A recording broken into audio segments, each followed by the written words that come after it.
Sziasztok, Molnár Jenő vagyok, az Aranyfigyelő blognak a szerzője, és most az Aranyfigyelő vloggal jelentkezem, ami egy YouTube-os csatornának indul az első résszel. Szándékom, illetve célom az, hogy az arany, illetve a nemesfém befektetésekben egy kicsit jobban el tudjam kalauzolni a nagy érdemű tagközönséget, azokat az embereket, akik esetleg nem rendelkeznek milliókkal, nem rendelkeznek hatalmas vagyonokkal ahhoz, hogy befektessenek, de mégis szeretnék jó helyre rakni a pénzüket, mégis szeretnék a megtakarításaikat biztonságban tudni, mégis szeretnének egyszer vagyonos emberré válni. Mi a jó befektető ismérve? Kezdem ezzel, mert ez nagyon fontos. Nem is csak a jó befektető, de mi a befektető ismérve? A befektető nem kell, hogy milliómos legyen, a befektető nem kell, hogy milliókat keressen. A befektetőt azt teszi befektetővé, hogy a jövedelmének, bármennyi is legyen az, egy x százalékát minden egyes hónapban, vagy minden egyes évben befektetésekbe, olyan dolgokba rakja, amik az értéküket megőrzik, sőt, valamilyen hozamot is hoznak esetenként. Az ingatlan jelenleg nagyon drága.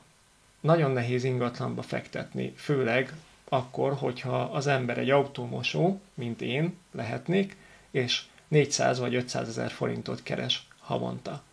De az arany, illetve a nemesfém befektetések most érték el azt a szintet, most érték el azt az állapotot, most fognak abba a stádiumba érni, amikor nem csak, hogy a pénzünket konzerválhatjuk, a pénzünk értékét konzerválhatjuk velük, de hozamot is tudnak nekünk hozni. Miért jó, hogyha hozamot tud hozni, és miért jó, hogy ebből, hogy a mi pénzünkből, hogy a pénzemből nemesfémeket tudok vásárolni. Ez azért jó, egy olyan embernek, mint én, akinek mondjuk havonta csak 50 vagy 100 ezer forintja van befektetésre, mert ezt a nemesfémekkel, az arannyal meg tudom tenni. Egy lakást nem tudnék megvenni ennyi pénzből, sőt, még egy hiteltörlesztő részletet sem tudnék kifizetni ebből a pénzből, de egy pár gram aranyat, vagy ezüstöt meg tudok könnyedén vásárolni.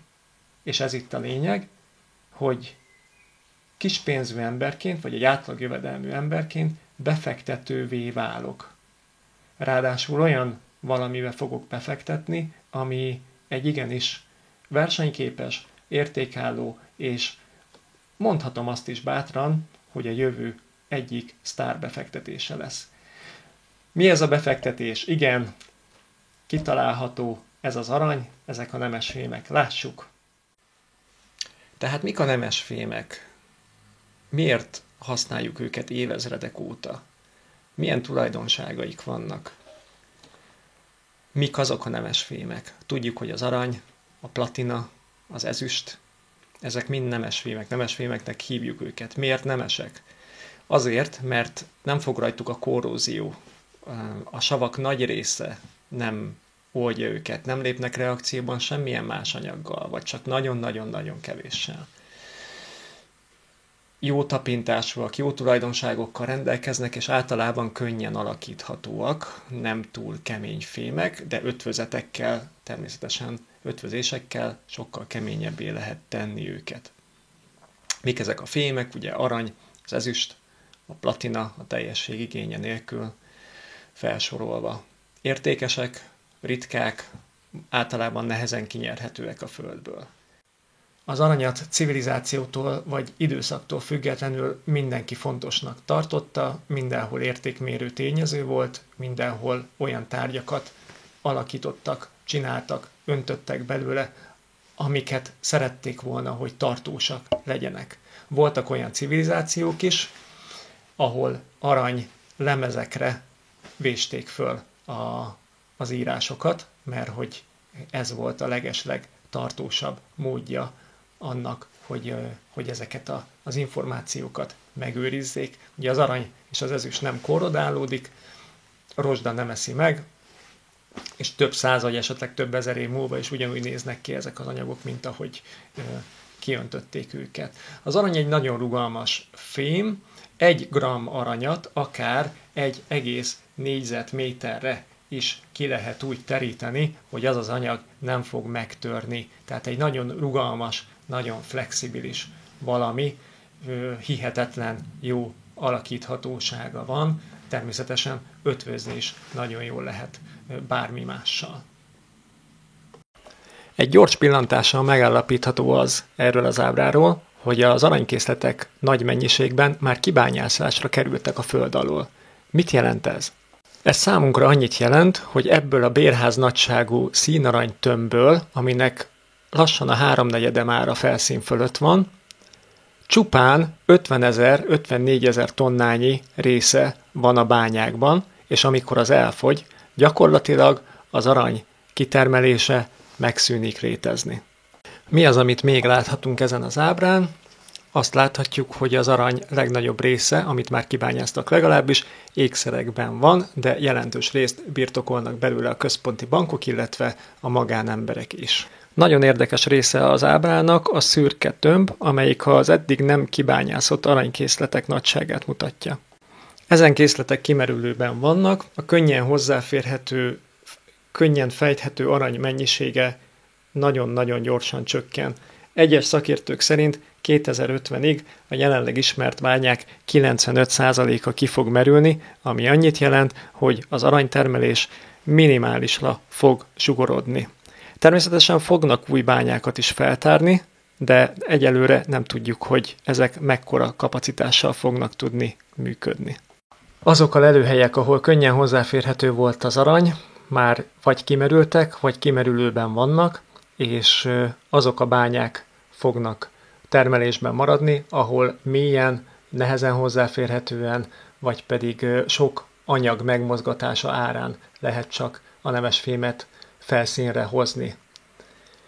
Ez nagyban meg fogja drágítani a termelést, és meg fogja az árát is növelni a sárgafémnek.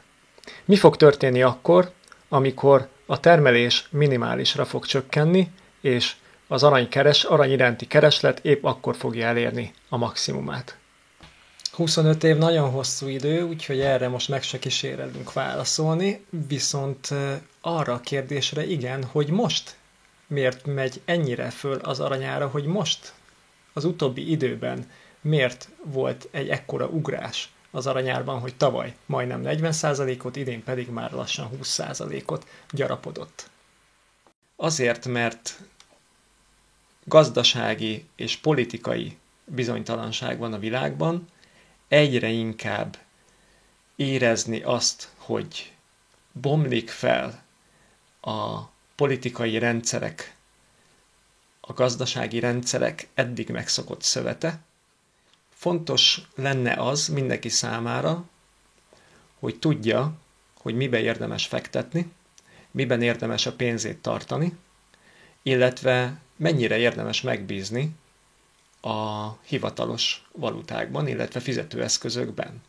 Természetesen nem kívánok a műsor során semmilyen valuta ellen, vagy semmilyen befektetés ellen ágálni. Igazából azt szeretném minél jobban megvilágítani, hogy mi az, ami számunkra, mindennapi emberek számára biztonságos, kézzelfogható és megvédi a megtakarításainkat. Ezekben a mondhatni bizonytalan gazdasági időkben. Erről lesz most szó. Tehát mi az érték? Hogy állítok elő értéket? Valamilyen tevékenység által állítok elő értéket, ami egy termelő tevékenység. Élelmiszer termelek, vagy valamilyen más anyagot termelek, esetleg egy terméket, egy inget termelek egy gyárban, ahhoz is kellenek nekem alapanyagok. Ezekkel a termékekkel, ezeknek az eladásából jövedelemhez tudok jutni. De jövedelemhez munkával is tudok jutni, hogyha valakinek dolgozom, valakinek bérbe adom a munkámat, és ő ezért a munkaerőért fizet nekem pénzt.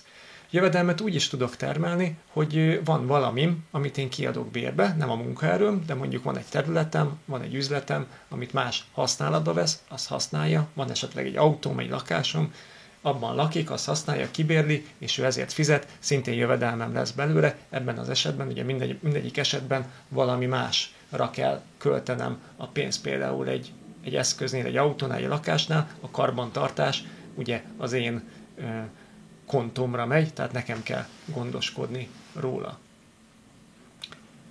Előállított értékből lesz a jövedelem, munkából lesz a jövedelem, bérletbeadásból lesz a jövedelem.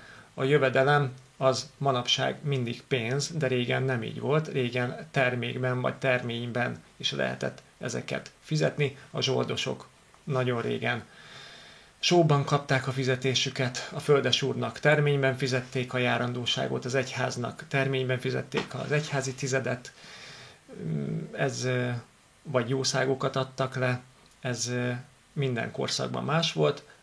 A modern kor eljövetelével állandósult a pénzgazdálkodás, amikor tehát minden árut a pénz reprezentált, mindent meg lehetett venni pénzért, és a pénz lett az általános értékmérő, az általános értékközvetítő eszköz. Tehát a pénz értékének szabályozója elsődlegesen a kibocsátó, de a gyakorlatban maga a piac. Mert a piac fogja eldönteni, hogy azért a pénzért azt a pénzt elfogadja, azért a pénzért mennyi árut hajlandó a termelő vagy a piaci szereplő fizetni, adni.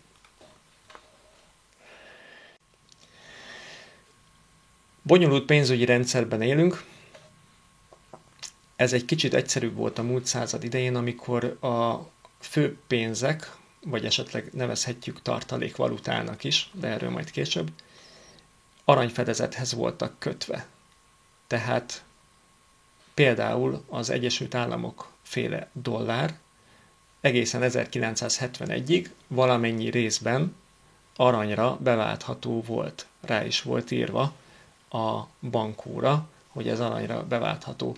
Ezt Nixon elnök 1971-ben teljesen megszüntette, onnantól fogva a dollár nem volt az aranyhoz kötve, gyakorlatilag elvesztette a fedezetét. Ennek ellenére a pénzügyi rendszer nem dőlt meg, nem bicsaklott meg, volt egy-két kisebb, nagyobb válság, de a dollár tartalékvaluta szerepe ugyanúgy fennmaradt. Az, hogy erre miért került sor, hogy miért kellett megszüntetni a dollár arany fedezetét, majd később részletezzük, ez egy nagyon-nagyon fontos és szignifikáns oka annak, hogy manapság ilyen ára van az aranynak, és ilyen fontos lesz majd a jövőben, de ezzel most szintén nem foglalkozok bővebben. A lényeg az, hogy az aranyfedezet gyakorlatilag a múlt század végétől megszűnt létezni, és ettől a ponttól fogva kezdtek a nyugati államok is, majd a keletiek is, mert ugye akkor kelet-nyugat volt még, eladósodni. Tehát innentől számítjuk azt, hogy innentől lehet azt nyomon követni, hogy az Egyesült Államoknak elkezdett hihetetlen nagy mértékben nőni az államadóssága, amire a második világháború óta nem volt példa. Tehát 1971 óta, a múlt század dereka vége óta egy adósság alapú gazdasági rendszerben él a nyugat, illetve most már mindannyian. Ennek az adósságnak, ennek a növekvő adósságnak a fedezetét mindig a GDP, azaz a gazdasági növekedés fedezi, ezért szoktuk hallani azt, hogy a GDP-hez arányosított államadósság az hány százalékos, mert ugye nominálisan, azaz mennyiségileg, számszerűen az adósság az csak növekszik, mindenki csak növeli az adósságot, ezzel együtt a kamatfizetési kötelezettséget is, és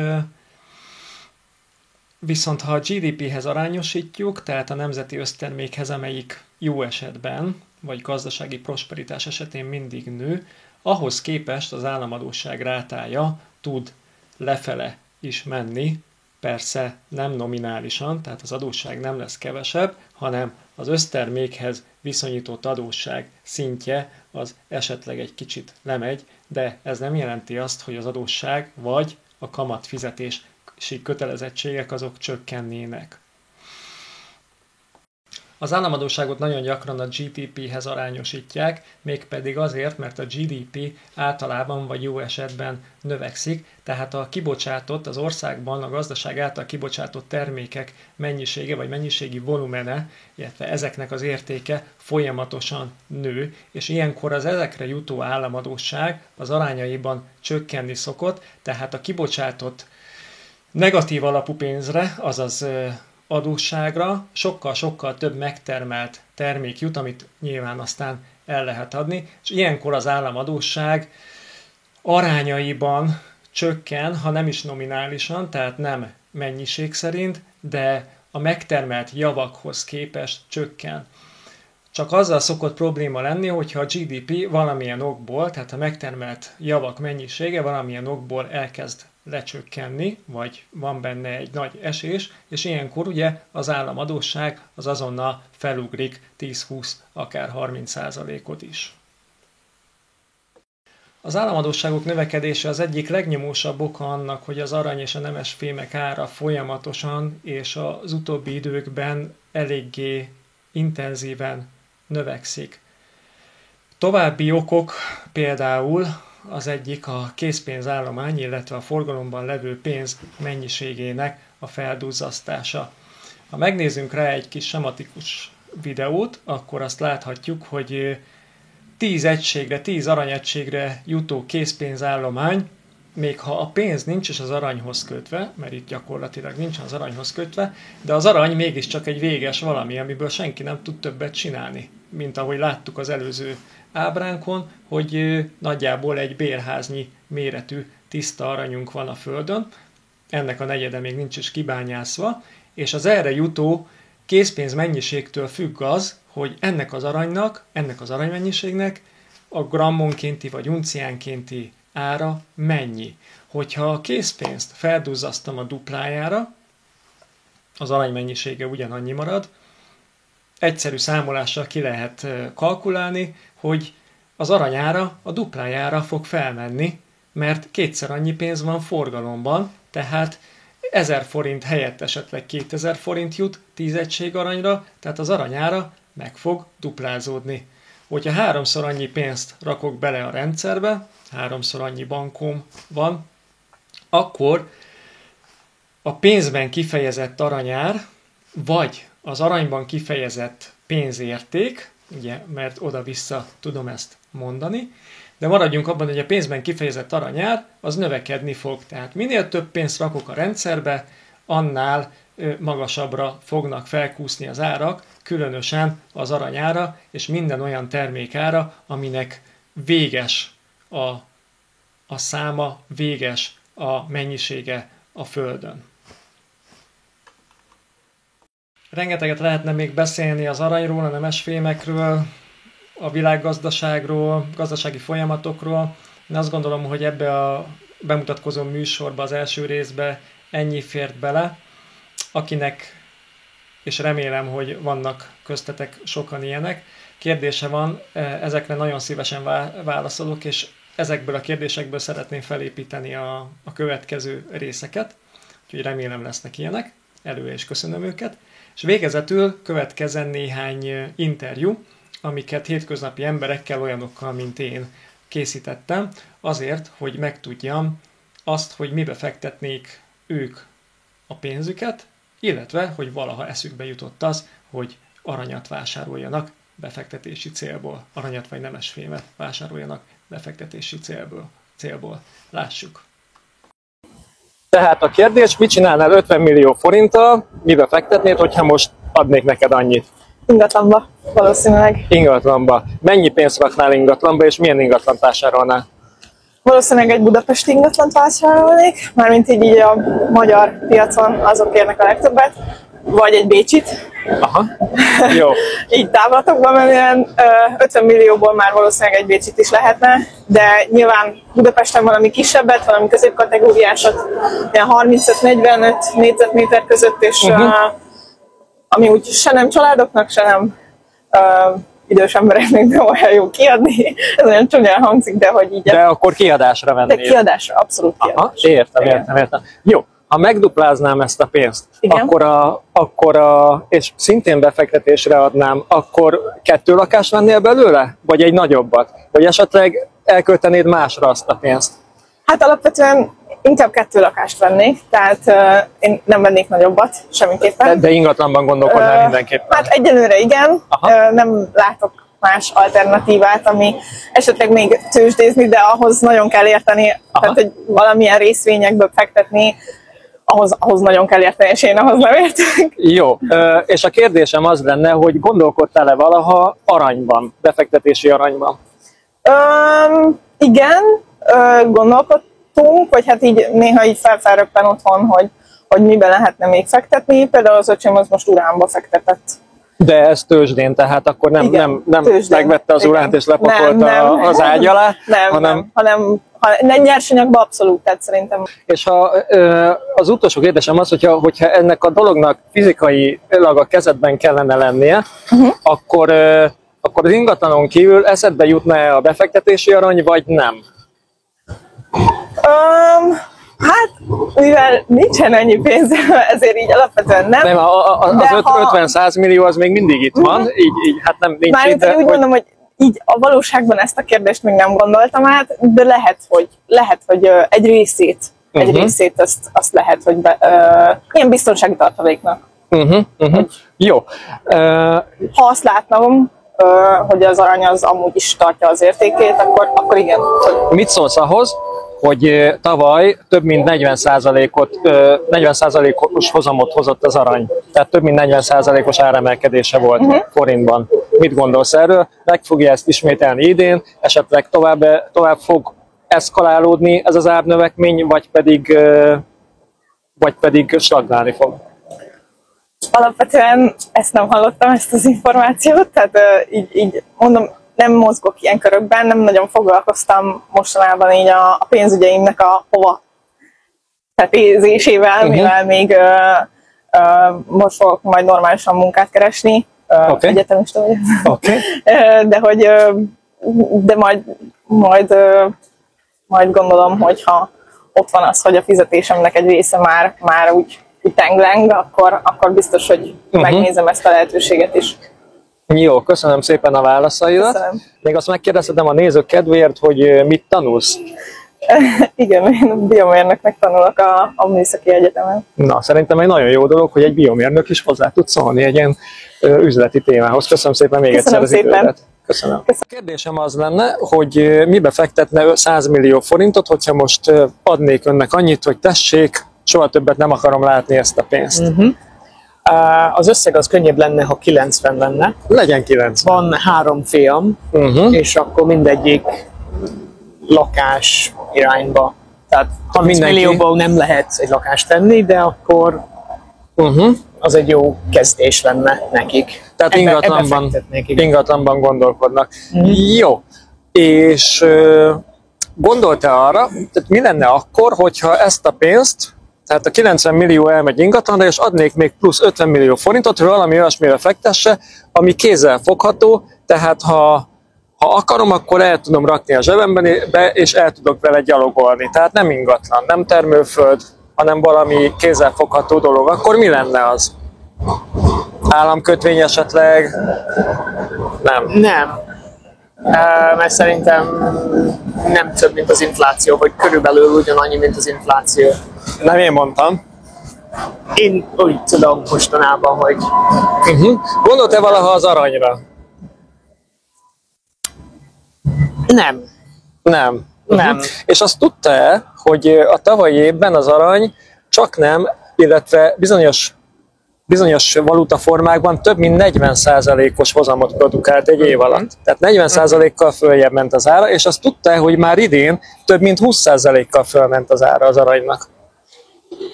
Ha ingatlanba fektettek, akkor nem tudják ellopni. Nem. Hát az arany nehezen emelik föl és elviszik. Igen. Az aranyat nehéz, tudom, tehát felemelni és elvinni. De el lehet, igen. Ez egyébként, ez igaz. Jó. Tehát ez egy hátránya az aranynak, ez tény, de ugyanakkor ez az előnye is, mert hogyha valahol gyorsan kell lépni, vagy valahova menni kell, vagy valamit kell csinálni, és mondjuk már van 2 ingatlanom lehet, vagy van egy ingatlanom, akkor az aranyat én megfogom, zsebre rakom, és kigyalogolok vele akár az országból.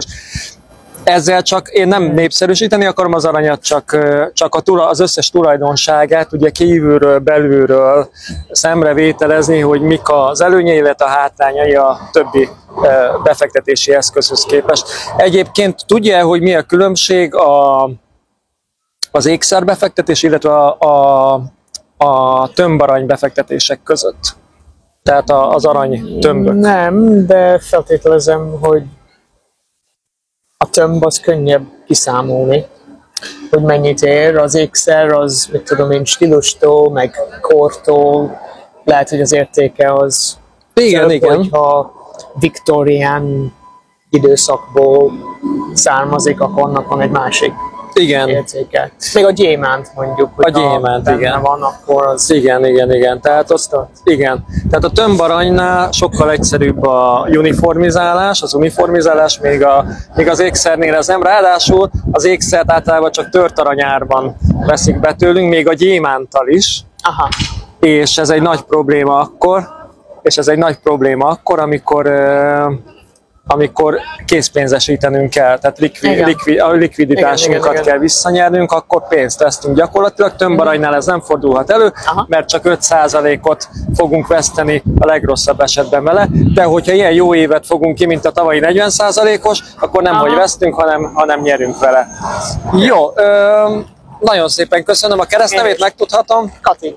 Katalinnak nagyon szépen köszönöm az interjút, további szép napot kívánok. A kérdésem az, hogy tudod-e, hogy tavaly majdnem 40%-os hozama volt az aranynak? Tehát majdnem 40%-kal ment föl az ára, és idén már majdnem 20%-ot is elérte ez a növekmény. Csak úgy magától, vagy valami történt? Hát biztos történt valami, de hogy Attilával beszélgetek, aki el fogja mondani nekem, hogy remélhetőleg, hogy 50 millió forintot, hogyha most kapna tőlem ajándékba, akkor mibe fektetne bele? Hát elsősorban nyilván szétosztanám, ugye diversifikálni kell a portfóliót a biztonság kedvéért. Jelenleg egészen kilátástalan a helyzet. Pont ma reggel olvastam, hogy az amerikai elnök Mr. Donald Trump 50%-os EU-s vámokat adott ki. Igen, jól tájékozott vagy. Most az EU piac, hát kicsit nem néztem, hogy valójában mennyit esett, vagy esette, vagy nem, de valószínűleg esni fog, ahogy írták. Szerintem jó döntés állampapírba fektetni egyrészt, viszont én úgy vagyok vele, hogy ugye most megálltak a kedvező kamatos állampapírok tavalytól, tehát idén már nem olyan jó, ugye tavaly augusztusig még lehetett ezeket a jó kamatokat meglovagolni. Én inkább külföldi állampapírokat, például ugye amit könnyen el lehet érni, az osztrák állampapír Magyarországon, tehát ha beírjuk, hogy állampapír, akkor vagy a standard ennek tudod a hozamát, az éves hozamát? Nem, azt még nem néztem annyira utána, mert hát nincs 50 millió forintom, csak elgondolkodtam ilyen nagy távlatokban, hogy hova lehet.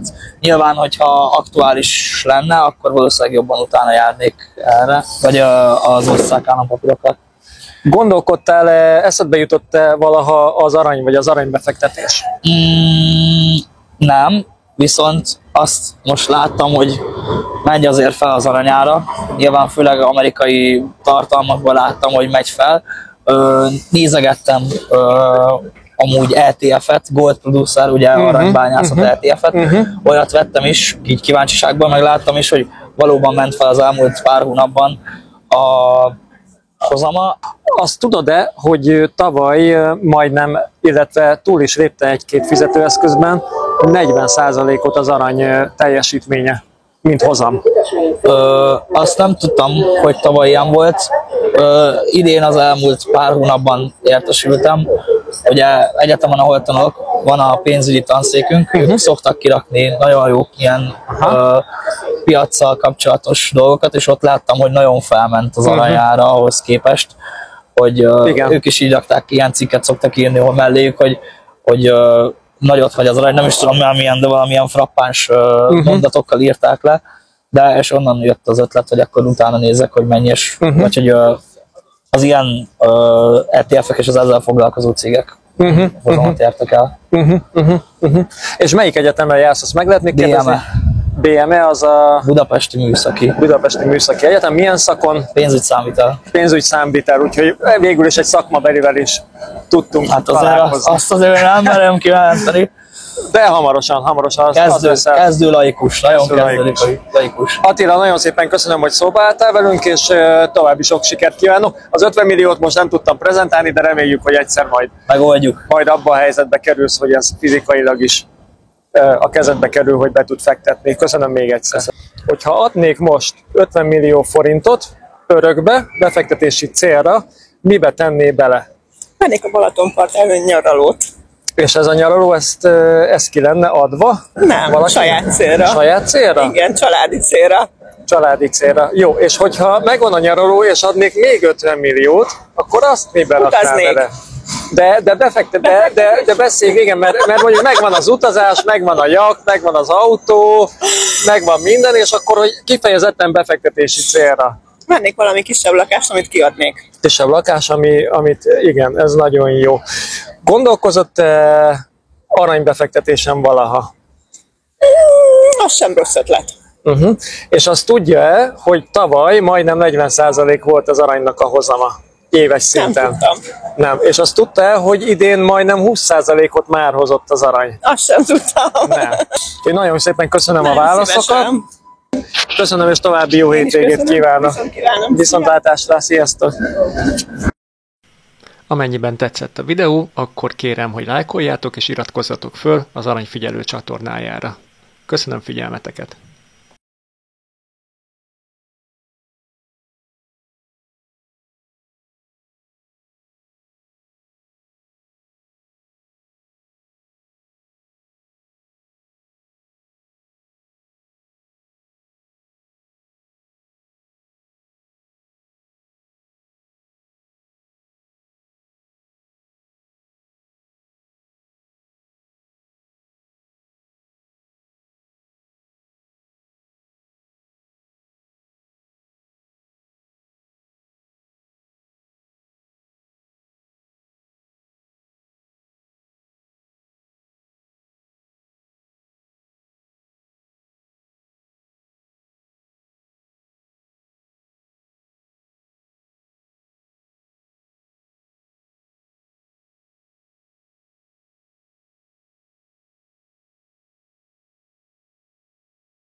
Aranyfigyelő, ez a neve.